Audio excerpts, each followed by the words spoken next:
Our expertise, me and my co-founder, Kaylin, was research. We both came in as expert researchers who could tackle these strategic innovation challenges for our clients. And as the company grew, it requires different skill sets going into operations, going into finance, business development, sales, HR, all these other areas. And we were able to wear many hats, as lots of founders do, upwards of about 12 people. And once we hit that 12, 13 people mark, we were spread so thin and we were really struggling to figure out what was going on and why we were losing grasp on these different areas of the organization. And that's when we hired our own executive coach and our own external COO to help sort things out. And that's when it became very clear, this idea of right people in the right seat. And you go from a founder phase of doing everything and wearing many hats to where you just need to take off all the hats. Welcome to Grow Think Tank. This is the one and only place where you will get insight from the founders and the CEOs of the fastest growing privately held companies. I am the host. My name is Gene Hammett. I help leaders and their teams navigate the defining moments of their growth. Are you ready to grow? Today, we're going to talk about right people, right roles. You've probably heard a similar phrase to this. Right people in the bus, put them in the right seats by Jim Collins. And it's really not much different, but this is the way this co-founder explained kind of working through some of the challenges they had as they were scaling their company. We are with Erin Mays of EBCO, and really a great company that does trending research for Fortune 1000 companies. They have a strong base of employees that are 24 strong, and they were on the Inc. list recently for fast growth. And one of the things that they had to work through was, letting go of the concept of the founders doing everything, and even the people that they had were wearing many, many hats, and their ability to scale was limited. When they actually found the concept of right people, right seats, or right people, right roles, if you will, they were able to really explode their growth, serve their clients better, and all of that inside this episode is what we talk about. Erin and I really dive into the details of this. She highlights some of the things that she had to shift and the things she had to let go of. I think you'll really enjoy this if you're trying to scale your company and you really want to, really connect more with the people, put them in the right place so that they are working their zone of genius. It really is something that she described as freeing when they do that. And we already know it's freeing when we do it, but it's also a big scaling lever that you can use inside your company. So we're going to unpack the right people, right roles in today's episode. Now, if there's anything that we have done over the past decade of being in business, it's helping people get clear insight on what's getting in the way of their growth. Now, I'm not going to prescribe any one size fits all kind of thing to anyone. I always get on the phone with them, talk with them about what's going on, or maybe we get on Zoom and we really dive into these things. And I can see very clearly, I've just had so many cycles of this. And if we can help you, or you feel like you need some little insight, or maybe there's a blind spot you're struggling with, you're not even sure what it is. You can't Google that. You can't find the book for blind spots because you don't even know it's an issue. All of those things we can help you with. If you are curious, just go to genehammett.com, schedule your call today. Love to talk to you about what's going on in your company and create a plan for growth. We also use a lot of frameworks inside this. One of them would be the leadership performance audit with 6 factors to see where you stand so you know where to focus next. When you think of what we're doing, we're really just trying to help you be the leader that you want to be and the leader that your team deserves. Now, here's the interview with Erin. Hi, Erin. How are you? Doing well. How are you? I am fantastic. We're going to have a great conversation about the right people and the right roles. Before we dive into this, tell us about EBCO. Yeah, absolutely. EBCO is a trend and innovation firm. We work with Fortune 1000 companies on sorting out the future of their industry, helping them fill their product pipelines, innovate on their strategic objectives, figure out what leadership needs to know in order to make the right investments in teams and processes and capabilities in order to stay in a leadership position inside their industry, stay competitive. We pump trends into all of our innovation work. We said something there that got my interest. We look at the trends about what are the right investments for companies to put into teams. What are you seeing in that area? So for instance, you might have an innovation team that is primarily focused in the R&D space. So really taking a scientific perspective on how to add flavors or change the texture, but they're not thinking about what's the overlap with new technologies in the CPG space? And in that capacity, they may not even have someone who is an expert in AI, for instance, or an expert in the overlap between the CPG space, grocery shopping, and apps, for instance. So if something is going to be coming into their industry and really cutting them off at the feet that their competition's doing, or something that's coming out of left field seemingly to them, they'll be ill prepared. They won't have a team to tackle this space. Now, you've grown really fast with your team, about 24 employees across the North America. Is that right? Yep. North America and Canada is part of North America, but yes. Well, I'm really kind of curious, when you're growing this fast and you've got you've got this research base. I imagine it takes people that really understand strategy, understand data, and understand, have a lot of like very high powered skills. What does it take to create the team that you have today? Yeah, absolutely. So I think similar to a lot of founders, you start with a level of expertise. And our expertise, me and my co-founder, Kaylin, was research. We both came in as expert researchers who could tackle these strategic innovation challenges for our clients. And as the company grew, it requires different skill sets going into operations, going into finance, business development, sales, HR, all these other areas. And we were able to wear many hats, as lots of founders do, upwards of about 12 people. And once we hit that 12, 13 people mark, we were spread so thin, and we were really struggling to figure out what was going on and why we were losing grasp on these different areas of the organization. And that's when we hired our own executive coach and our own external COO to help sort things out. And that's when it became very clear, this idea of right people in the right seat. And you go from a founder phase of doing everything and wearing many hats to where you just need to take off all the hats, give the hats to someone else, and keep the hat on that you are really good at. And that's what allowed us to grow to 24 people. And now it's transforming yet again. I mean, now we're spreading even more, hiring more people into the right seats. And it's just a game changer. I mean, it's just as much about self-awareness and declaring, I am not good at this. This is not my skill set. I need someone who is smarter, someone who has the expertise to take on this challenge so I can focus where my sweet spot is. And that's what's allowed us to grow, is not only our self-awareness, but also just identifying the gaping holes in our organization. And as founders, the things that don't bring us any joy, that feel like an uphill battle every single day because they're not our expertise and we don't know how to take on those challenges. Erin, I know that this is some of the value I bring to my clients as an executive coach. You mentioned hiring a coach. Before that, what were the excuses you told yourself about not hiring someone to help you? Oh my gosh.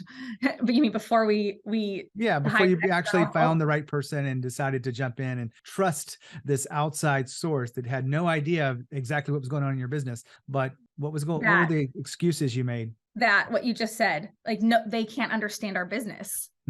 They don't understand Fortune 1000 companies and trend research. And we come from a big agency world, and, coaches are more about the individual person, and they don't think in terms of corporate and, how would they know what we're doing? And also, well, we've been doing fine this far. Why can't we just, continue going, and other people will just do automatically what we think they need to do, just lots of things in that lane. Yeah. And your coach does not need to understand your expertise or your industry. That's for you to hold near. They understand the structure. They understand how to get you out of the way. They understand the pieces and parts that are missing. They allow you to look at yourself and what you even want out of this whole endeavor.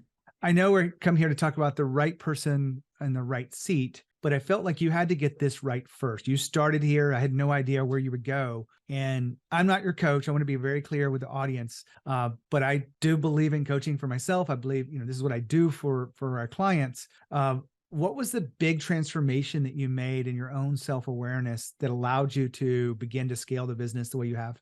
There became a point where, this external COO/coach had us really look at what our zone of genius was. What are our skills? What inspires us daily? What are the things that we absolutely can't stand to be a part of? What are the conversations that you wake up thinking, I wish that meeting was not on my calendar today? I do not have the words to have that interaction. I don't really know what my end goal is for it. And even sometimes thinking more long term. So my co-founder and I, we are very inspired. We're visionaries. We have big picture ideas, but going from where our idea and our thought is today to fully successful execution is one of our biggest gaps. And that takes a whole other lane of thinking when it comes to operationalizing things, systematizing them, people who can think in linear processes, people with really good follow through, getting things done. It's really one thing to be inspired and have a great thought, but actually getting it done and launched is a whole other thing. So having someone turn it on us and have us just answer some simple questions about our own expertise and what we're trying to accomplish and what we absolutely don't want to be involved in really started to sort out what we should be involved in and what we needed to look outside for. Now, Erin's just talking about the external perspective of a coach. That is certainly one of the big aspects to it. Let me highlight 3 things that you might even not be aware of when you have someone from the outside able to see what you can't see for yourself. One is no emotional attachment. I don't know the people. I don't know the strategies at which you have, where they come from. And I will, probe and ask questions, but I'm not emotionally attached to the way you've always done it. And there's a benefit to that will help you see beyond where you are today. There's also the benefit of new perspectives. I've just been through so many cycles in my coaching for over a decade. An outside perspective will give you new perspectives when needed and get you to really shift how you see things. And that sometimes is all you need to do to unlock the power. And then finally, blind spots. I've talked about them before, talk about them again, and it really is something that I've had to overcome and identify my own blind spots. And it's not easy to do by yourself. In fact, I think it's virtually impossible. But, with an outside perspective, someone can see the blind spots you have. I remember a couple of times across my career of leadership and entrepreneurship, I was living in some blind spots that had a grip on me that was just uncontrollable. I didn't know what was going on. And those are the areas at which I can look back and see where I've grown the most. Now, I would love for you to consider the power of that. You could be me, it could be someone else, but I really do really lean into that urge to get another insight, get someone else to talk to about it. Now, back to Erin. Was there a struggle for you and your co-founder who were experts at what you do in research to become the leaders that you needed to be as your company started growing? Yes, of course. I mean, founders, you're not just an automatic leader. That's what I'd like to say. You can be a founder and have a zone of genius and be great at something, but that does not make you automatically a leader, someone who can see from a 35,000 foot level all of the things that need to happen, how to get people to move and row in the same direction as you. These sorts of things need to be coached on and taught as well. Well, I know we got off topic a little bit, but you said something that sparked this interest in me as a coach. And I think a lot of people, I had a client sign up the other day. He's like, I've never asked for help before, but I'm just decided to do it one time. And he was very grateful he did. And I'm glad that we had that chance to spend some time together. Erin, right role, right seats. Like this is a Jim Collins kind of phrase. Get the right people in the bus, put the right people in the right seats on the bus. Is that what you remember from it, or are you taking it from somewhere else? I was taught this from our external support. The one that we went out just said that it would be a game changer for us to have the right people in the right seats. And this really came to fruition because all of the areas that we were struggling in were very clearly defined as seats. So if an organization has some main areas, you have your operations and finance as a bucket, you have your HR, your culture as a bucket, marketing, external communications as a bucket, business development, sales, and then you have delivery. So those are the 5 macro buckets. The 5 macro buckets, they can be obviously further divided into some sub areas. But if you look at those 5 spaces and you think of your own zone of genius, we were doing great in delivery, client management, getting these projects out. We had done a lot of development over time in sales with individuals who were in the right seat. So having someone who was focused in growth, someone who had been formerly a CEO of another agency. So we had accidentally put the right people in the right seats. So sales was going great, delivery was going great. We had finance going great, but there was this area of operations and HR and process that just seemed to be this perpetual struggle that we could not sort out. Why was the information not going from the right person to the right person? Why didn't this meeting get scheduled? Why wasn't this launched on time? And it was just this circular conversation that we had over and over that we were constantly trying to fix without the right person. So we didn't have the right tools, the right skill set.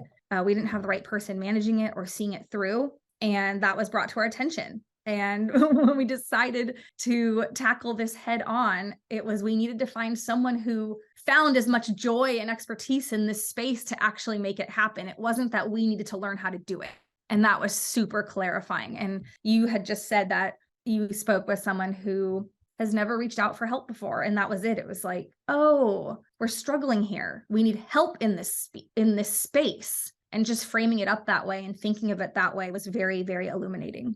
Well, I'm smiling over here because I run into this all the time. I'm curious on that specific role, the operations HR process. Did you hire someone or did you find someone like kind of a fractional person? Mm-hmm. Well, so the story continues.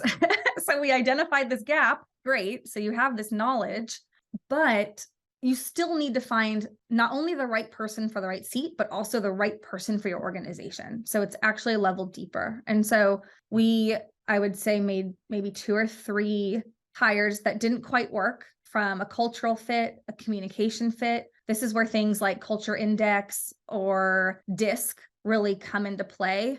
When you think of who are you going to be interacting with? What is your communication pattern? Are we highly communicative? Do we like longer, more verbose responses when you're working as a remote organization, when things come through Slack or email? Or do you like really quick back and forth? Do you want to just offload and trust someone to run with it? Or do you want to be heavily involved? You have to start understanding this person's work behavior. So we did a couple hires of people who on paper had the most perfect skill set for what we were trying to hire. But as we tried to roll it out and get into a workflow with this person or different individuals at different times, the flow just never really took off. And it wasn't until we did some more analysis in terms of culture, what our values are, how we like to operate, what our communication patterns are, that we could not only get the right person in the right seat from a skill set perspective, but also from a cultural fit who was willing to work with us and the vibe and the energy and the flow of our organization.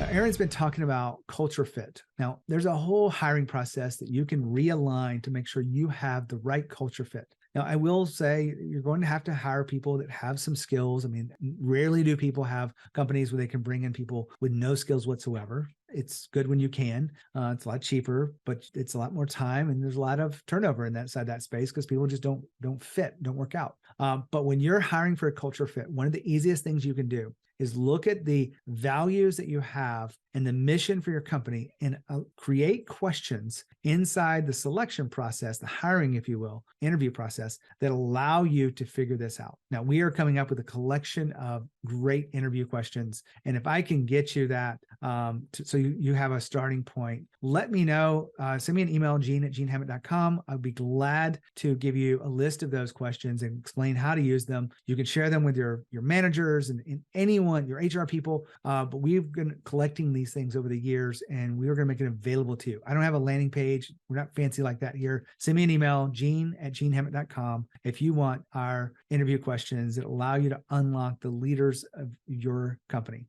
Now back to Erin. It's one of the things a lot of people don't think about because they think about the skill set. But what you're describing is hiring 2 or 3 people that were good. Maybe they were good on paper, but they didn't fit with the rest of the team. They didn't fit with you guys and the values of the company. When you finally did find the right person that did have that fit, what was kind of the experience there within the culture?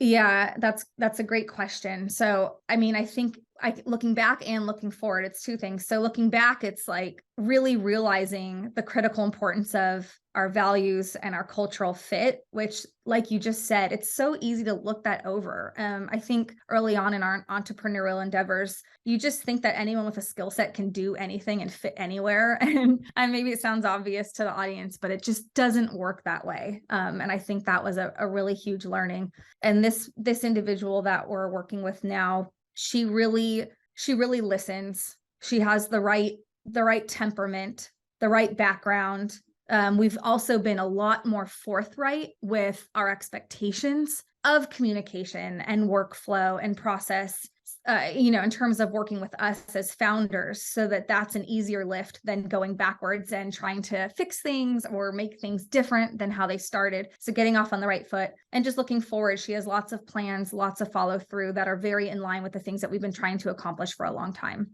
Erin, we got off track again, but I'm going to bring us back to it.